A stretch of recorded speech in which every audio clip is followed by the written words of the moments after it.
এখন আর Bangladesh cricket board এটা নাই, এটা হয়ে গেছে হচ্ছে বাপের দোয়া ক্রিকেট বোর্ডে পরিণত হয়েছে। যদিও এটা কাজীর কেতাবে গোয়াল মানে কেতাবে আছে, গোয়ালে নাই। আমরা এখানে কোনো বাপের দোয়া মায়ের দোয়া করি না। এখন এতদিন পর্যন্ত শুনতাম মায়ের দোয়া পরিবহন আছে, আজকে মাননীয় সদস্যের কল্যাণে দেখলাম বাপের দোয়া কমিটিও আছে। কুমিল্লা 4, আপনি আপত্তি ব্যাখ্যা করতে পারেন। ধন্যবাদ মাননীয় স্পিকার। মাননীয় স্পিকার, আজকে যেই বিলটি উত্থাপন হয়েছে, জুলাই গণ অভ্যুত্থানে অংশগ্রহণকারীদের সুরক্ষা ও দায় নির্ধারণের লক্ষ্যে যে বিলটা আনা হয়েছে, সেই বিলে যদি আমরা দেখি, এখানে কমিশন বলতে জাতীয় মানবাধিকার কমিশনকে বোঝানো হয়েছে এবং এখানে 2-এর ঘতে সংজ্ঞার মধ্যে আমরা যদি দেখি, বিশৃঙ্খল পরিস্থিতির অপরাধমূলক অপব্যবহার, এটার ব্যাখ্যাটা দেওয়া হয়েছে রাজনৈতিক প্রতিরোধের পরিবর্তে সংকীর্ণ ও ব্যক্তিগত স্বার্থে সংঘটিত যে হত্যাকাণ্ডগুলো হয়েছে এটাকে একভাবে দেখা হবে। আর আরেকটা হচ্ছে গণতান্ত্রিক ব্যবস্থা পুনরুদ্ধারের উদ্দেশ্য যেই কার্যাবলীগুলো সংগঠিত হয়েছে সেটাকে একভাবে দেখা হবে।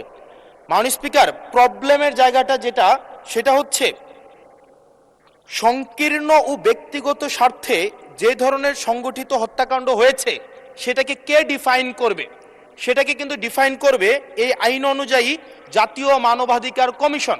অর্থাৎ এই ইনডেমনিটিটা জাতীয় মানবাধিকার কমিশনের উপরে নির্ভর করবে। এবার এই জাতীয় মানবাধিকার কমিশনের যে অধ্যাদেশ, সেটা কিন্তু ইতিমধ্যে ল্যাপস করে দেওয়ার প্রস্তাব দেওয়া হয়েছে। এখন এই জাতীয় মানবাধিকার কমিশনটা, এটা যে 2009 সালের অনুযায়ী যদি চলে, তাহলে সেটা কিন্তু পুরোপুরি সরকার নিয়ন্ত্রিত একটা মানবাধিকার কমিশন। যেই মানবাধিকার কমিশন বিরোধী দল ও মতকে দমনের জন্য ব্যবহার করা হয়েছে, ভিকটিম ব্লেমিংয়ের জন্য ব্যবহার করা হয়েছে, যেই মানবাধিকার কমিশন গুম খুনের বৈধতা উৎপাদন করা হয়েছে।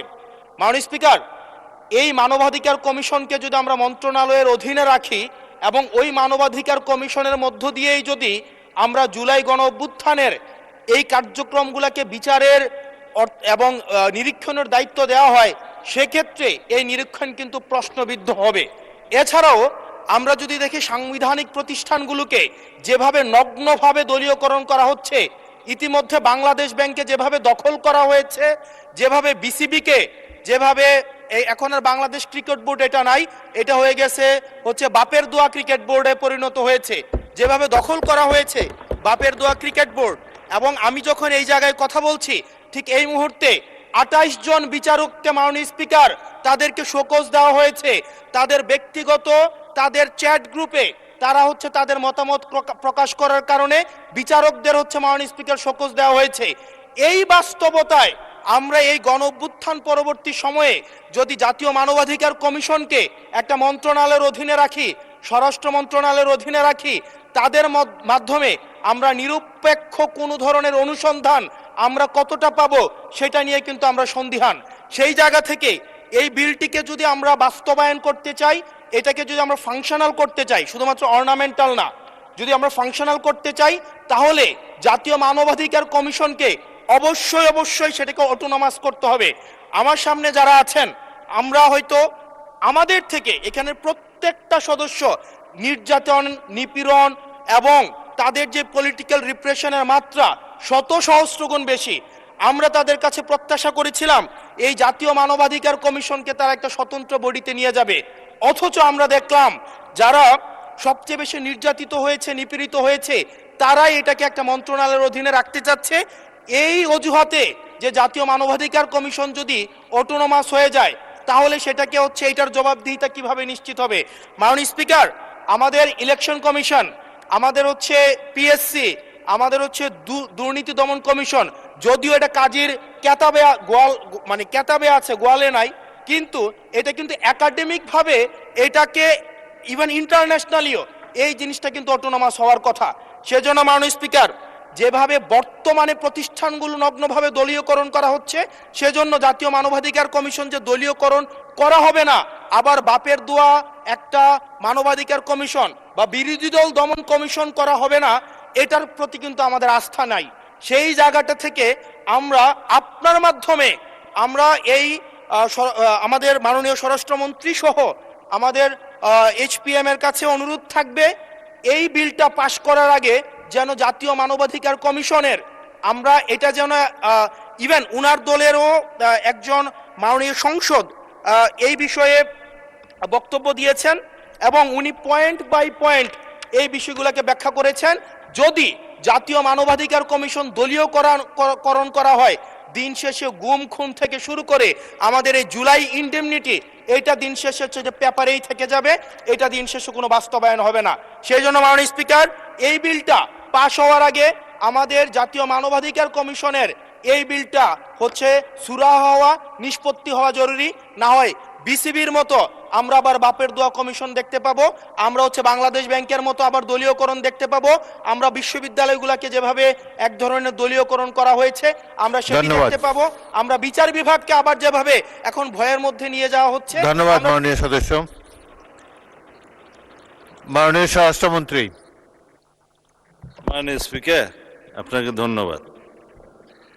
এখন কিসের মধ্যে কি পান্থাবাতে গিয়েছে, যাই হোক, এখানে ক্রিকেট কন্ট্রোল বোর্ড কিভাবে আসলো মাননীয় স্পিকার? বাংলাদেশ ক্রিকেট কন্ট্রোল বোর্ডের ইন্টারিম গভর্নমেন্টের সময় তৎকালীন ক্রীড়া উপদেষ্টা ক্ষমতার প্রয়োগ করে সারা বাংলাদেশে জেলা কমিটিগুলোকে প্রভাবিত করে সেভাবে নিয়ে আসে। বাংলাদেশে যেগুলো রেজিস্টার্ড ক্লাব ছিল তাদের কাউন্সিলরদেরকে, হ্যাঁ, তাদেরকে প্রভাবিত করে সরকারি ক্ষমতা প্রয়োগ করে এবং হাইকোর্টে যে রিটটা দাখিল করা হয়েছিল সেটা হার্ড না করে পেন্ডিং রেখে, এখনো still it is pending with the chamber court I think, করে সর্বোচ্চ ক্ষমতা প্রয়োগ করে একতরফাভাবে ক্রিকেট বোর্ডের একটা বোর্ডিং করা। তার প্রেক্ষিতে বর্তমান গণতান্ত্রিক সরকার মাননীয় ক্রীড়ামন্ত্রীর নেতৃত্বে তিনি একটা ইনকোয়ারি বোর্ড করে দিলেন কি কি অনিয়ম হয়েছে না হয়েছে ফাইন্ড আউট করার জন্য। সেই তদন্ত কমিটি রিপোর্ট প্রদান করার পরে তারা ডিক্লেয়ার করলো এখানে যথেষ্ট অনিয়ম হয়েছে, আরো অনেক কথা আমি বলতে পারতাম, বলছি না। তারপরে সেটা ডিজলভ হয়েছে, ডিজলভ হওয়ার পরে একটা ক্রিকেট কন্ট্রোল বোর্ড হয়েছে, আহ্বায়ক কমিটি হয়েছে, অ্যাডক কমিটি। কাকে দিয়ে হয়েছে? এই দেশের কৃতি ক্রিকেটার, বাংলাদেশে সবচেয়ে পরিচিত, সারা বিশ্বে পরিচিত তামিম ইকবালকে দিয়ে। মাননীয় স্পিকার, আমি জানি আপনার সময় নষ্ট করছি, কিন্তু ফর রেকর্ড আপনি জুলাই অভ্যুত্থান সুরক্ষা এটার উপর বলেন। ক্রিকেট কন্ট্রোল বোর্ডের ক্রিকেট বোর্ডের অ্যাডক কমিটিটা করা হয়েছে। আমরা এখানে কোনো বাপের দোয়া মায়ের দোয়া করি নাই। এখন এতদিন পর্যন্ত শুনতাম মায়ের দোয়া পরিবহন আছে, আজকে মাননীয় সদস্যের কল্যাণে দেখলাম বাপের দোয়া কমিটিও আছে। যাই হোক, মানবাধিকার কমিশন নিয়ে উনি কথা বলেছেন, এটা বলতে হয়, জাতির কাছে কিন্তু ভুল রিপোর্ট যাচ্ছে মাননীয় স্পিকার।